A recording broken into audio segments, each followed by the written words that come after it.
Morning. আপনাদের সকলকে এই মর্নিং ডিভোশনে ওয়েলকাম জানাই। তো আজকের যে মেসেজের বিষয়টা হচ্ছে তাকে আমি নিয়েছি যাকুবের বহি তার 5 অধ্যায় 16 আর 17 পদ থেকে, যেখানে লেখা আছে, ধার্মিকের বিনতি কার সাধনে মহাশক্তিযুক্ত।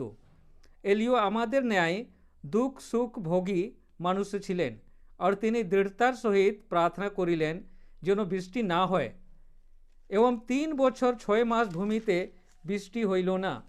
পরে তিনি আবার প্রার্থনা করিলেন, আর আকাশ জল প্রদান করিল এবং ভূমি নিজ ফল উৎপন্ন করিল। বন্ধুরা, এই বাক্যের অনুযায়ী ধার্মিকদের প্রার্থনা কার্য সাধক। কতক্ষণ লাগলো তার প্রার্থনা উত্তর পেতে? ক্ষণিকের মধ্যে প্রার্থনা শেষ হওয়ার সঙ্গে সঙ্গে বৃষ্টিটা নেমে পড়ল। लेकिन আজকে আমরা যত খ্রিস্ট বিশ্বাসীরা আছি, লম্বা লম্বা প্রার্থনা করি, মাস ধরে মাস প্রার্থনা করি, লেকিন সেটা পূরণ হয় না। তো কেন সেটা হয় না? কোথায় খামতি আছে? ওই খামতিটাকে চলুন আজকে খুঁজে বের করি। তো বন্ধুরা, সর্বপ্রথম এটা আমাদের জানা দরকার কি যার নামে যে জিনিসটা লিখিত হয়েছে সেই পাবে, অন্য কেউ পাবে না। যদি আপনার নামে জমিন রেজিস্ট্রি করা হয়, হলে আমি পাবো না। সেই রকম ঈশ্বরের ব্লেসিং যাকে দেওয়া হয়েছে তারাই পাবে। অন্যরা যত মাথা পিটুক না কেন, কোনো প্রতিফল তারা পাবে না। তো সর্বপ্রথম আমাদেরকে জানতে হবে কি ঈশ্বরের ব্লেসিং কাদের নামে লিখিত আছে। তার জন্য আমাদেরকে আদি পুস্তকে যেতে হবে। আর अगर আমরা 17 অধ্যায় তার 1 থেকে 7 পদ পর্যন্ত পড়ি, হলে এখানে আমরা জানতে পারি কি যে আশীর্বাদ আছে সেটা আব্রাহাম আর তার বংশধের নামে আছে। এর বাইরে লোক ঈশ্বরের আশীর্বাদ কোনো মতে পাবে না। যেরূপ यहाँ লেখা আছে, আব্রাহামের 99 বছরের বয়সে সদাপ্রভু তাহাকে দর্শন দিলেন ও কহিলেন, আমি সর্বশক্তিমান ঈশ্বর, তুমি আমার সাক্ষাতে গমনাগমন করিয়া সিদ্ধ হও, আর আমি তোমার সহিত আপন নিয়ম স্থির করিব ও তোমার অতিশয় বংশবৃদ্ধি করিব। তখন আব্রাহাম বুড় হইয়া পড়িলেন এবং ঈশ্বর তাহার সহিত আলাপ করিয়া কহিলেন, দেখো, আমি তোমার সহিত আপন নিয়ম স্থির করিয়াছি, তুমি বহু জাতির আদি পিতা হইবে।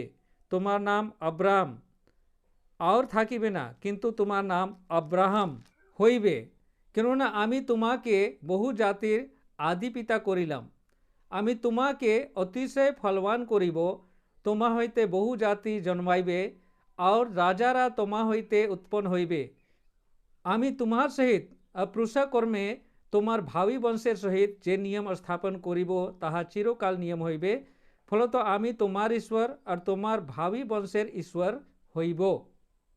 তো বন্ধুরা, ঈশ্বরের আশীর্বাদ এই বাক্যের অনুযায়ী শুধু আব্রাহাম আর তার বংশেরা পাবে, তার বাহিরে কেউ পাবে না।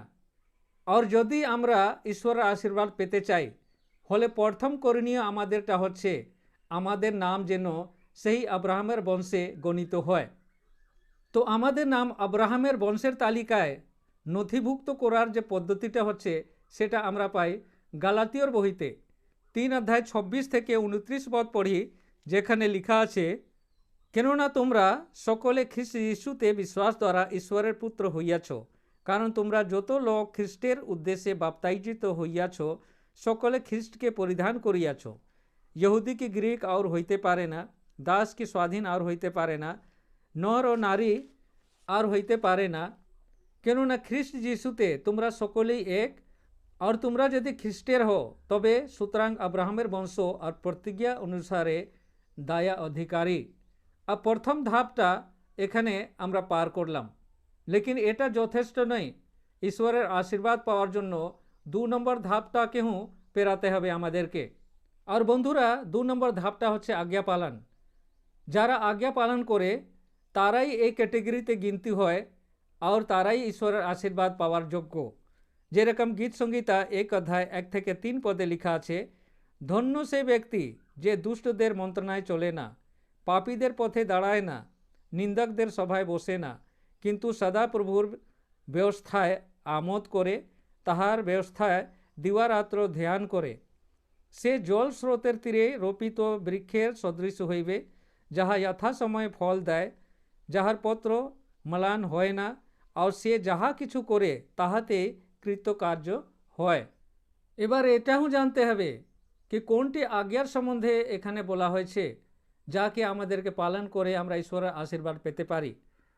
যদি আমরা মতি লিখিত সুসমাচার 19 অধ্যায় 16 থেকে 19 পদ পর্যন্ত পড়ি, হলে এই কথাটা পরিষ্কার হয়ে যায়। লিখা আছে, আর দেখো এক ব্যক্তি আসিয়া তাহাকে বলিল, হে গুরু, অনন্ত জীবন পাইবার জন্য আমি কিরূপ সৎকর্ম করিব? তিনি তাহাকে কহিলেন, আমাকে সত্যের বিষয়ে কেন জিজ্ঞাসা করো? সৎ একজন মাত্র আছেন, কিন্তু তুমি যদি জীবনে প্রবেশ করিতে ইচ্ছা করো তবে আজ্ঞা সকল পালন করো। সে কহিল, কোন কোন আজ্ঞা? যিশু বলিলেন, এই নরহত্যা করিও না, ব্যভিচার করিও না, চুরি করিও না, মিথ্যা সাক্ষ্য দিও না, পিতার মাতাকে সমাদর করিও এবং তোমার প্রতিবেশীকে আপনার মতো প্রেম করিও। তো বন্ধুরা, এখানে পরিষ্কার হয়ে গেছে যে যদি আমরা আজ্ঞা পালন না করি হলে ঈশ্বরের আশীর্বাদ থেকে আমরা বঞ্চিত হয়ে যাব। যেমন যিশু সুন্দরভাবে এই কথাটাকে বোঝানোর চেষ্টা করেছেন, সেটা আমরা পাই মতি লিখিত সুসমাচার 5 অধ্যায় 21 থেকে 24 পদে। যিশু বলেন, তোমরা শুনিয়াছ পূর্বকালীয় লোকেদের নিকটে উক্ত হইয়াছিল, তুমি নরহত্যা করিও না, আর যে নরহত্যা করে সে বিচারের দায়ে পড়িবে। কিন্তু আমি তোমাদেরকে কহিতেছি, যে কেহ আপন ভ্রাতার প্রতি ক্রোধ করে সে বিচারের দায়ে পড়িবে। আর যে কেহ আপন ভ্রাতাকে বলে, রে নির্বোধ, সে মহাসভায় দায়ে পড়িবে। আর যে কেহ বলে, রে মূঢ়, সে অগ্নিময় নরকে দায়ে পড়িবে। অতএব তুমি যখন যজ্ঞবেদীর নিকটে আপন নৈবেদ্য উৎসর্গ করিতেছ, তখন সেই স্থানে যদি মনে পড়ে যে তোমার বিরুদ্ধে তোমার ভ্রাতার কোনো কথা আছে, তবে সেই স্থানে বেদীর সম্মুখে তোমার নৈবেদ্য রাখো আর চলিয়া যাও। প্রথমে তোমার ভ্রাতার সহিত সম্মিলিত হও, পরে আসিয়া তোমার নৈবেদ্য উৎসর্গ করিও। তো বন্ধুরা, আমরা কি নিজের ভ্রাতার या নিজের প্রতিবেশীর প্রতি সত্যিকারে বিশ্বস্ত আছি? আজকে চলুন আমরা খতিয়ে দেখি কি প্রতিবেশীর প্রতি আমরা কিছু ভুল করছি না তো। তো বন্ধুরা, এটা বোঝার জন্য আমাদেরকে ওল্ড টেস্টামেন্টে যেতে হবে। কি করে আমরা আজ্ঞা পালন না করে ঈশ্বরের আশীর্বাদ থেকে বঞ্চিত হতে পারি, তাকে বোঝার জন্য আমাদেরকে ইসরায়েলির বংশদেরকে বুঝতে হবে। ইসরায়েলিরা 430 বছর মিশরে দাসত্ব করল। পরে ঈশ্বর মোশে আর যোশুয়ার মাধ্যমে তাদেরকে ছাড়িয়ে নিজ সম্পত্তি দেওয়ার জন্য তাদেরকে কানান দেশ নিয়ে গেল।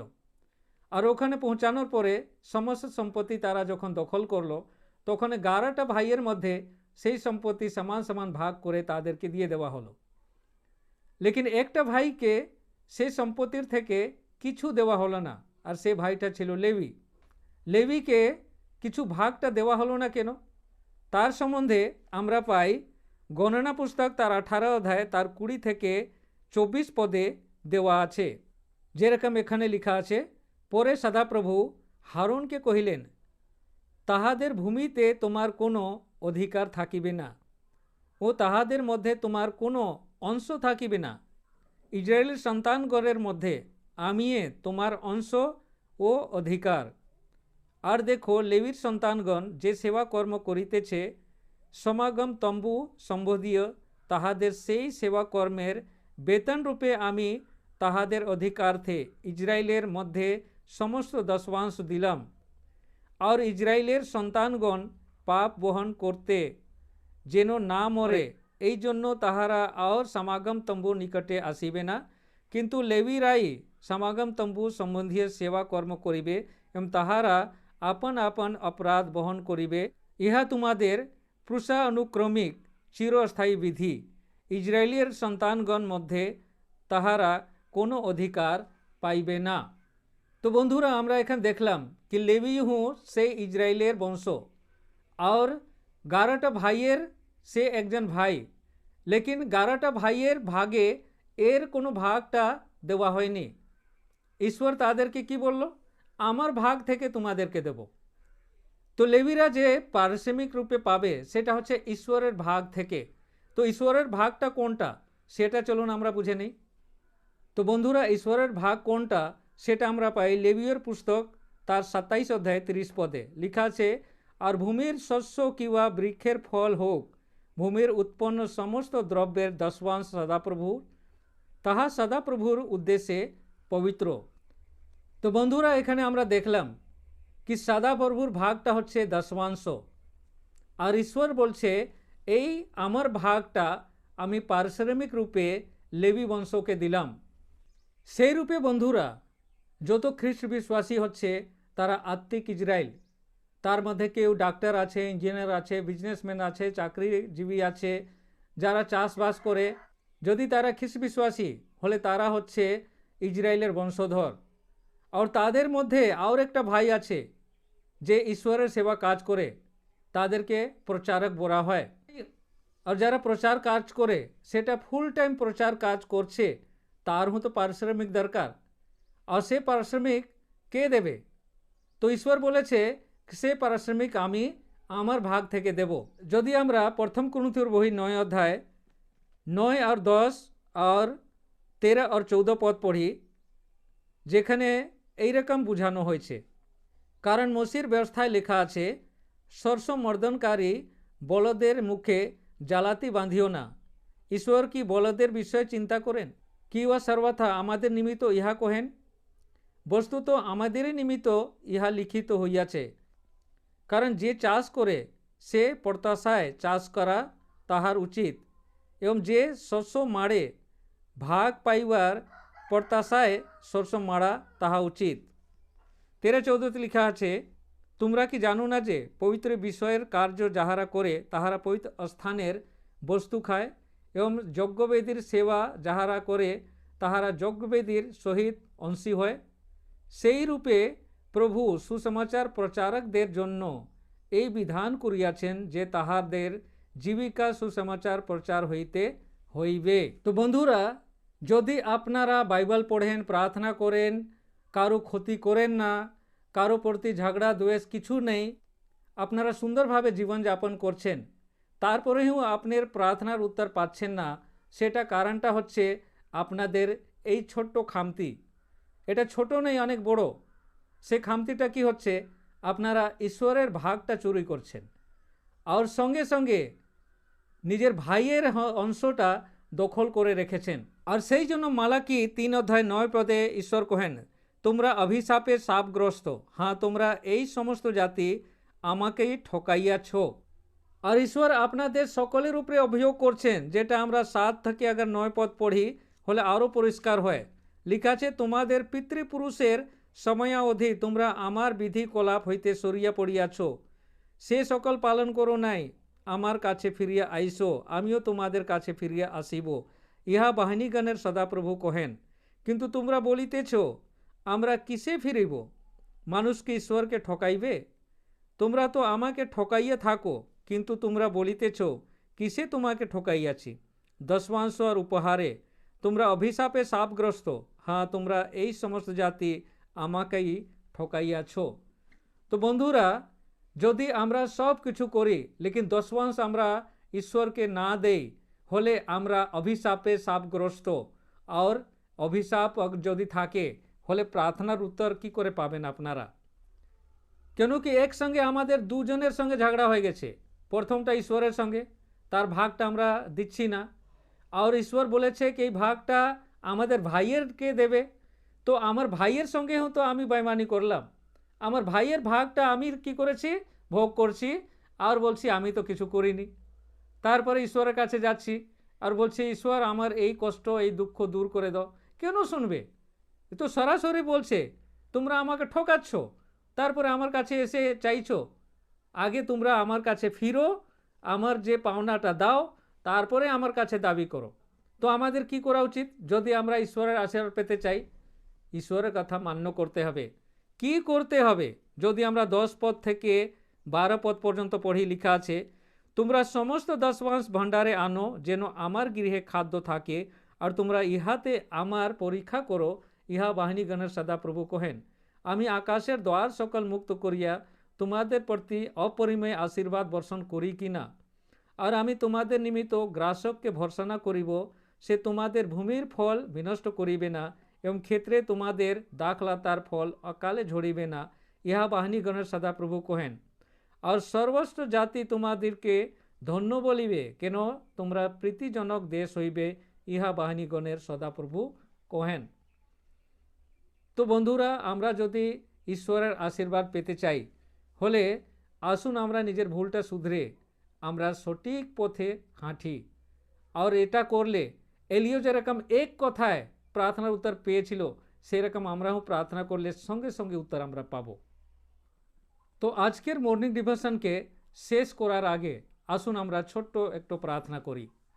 সর্বশক্তিমান পিতা পরমেশ্বর, আমরা ধন্যবাদ করি কেন কি তুমি আমাদের সঙ্গে আছো। আমরা জানি আমাদের অনেক খামতি আছে, লেকিন আমরা বিশ্বাস করি তুমি আমাদেরকে ভালোবাসো।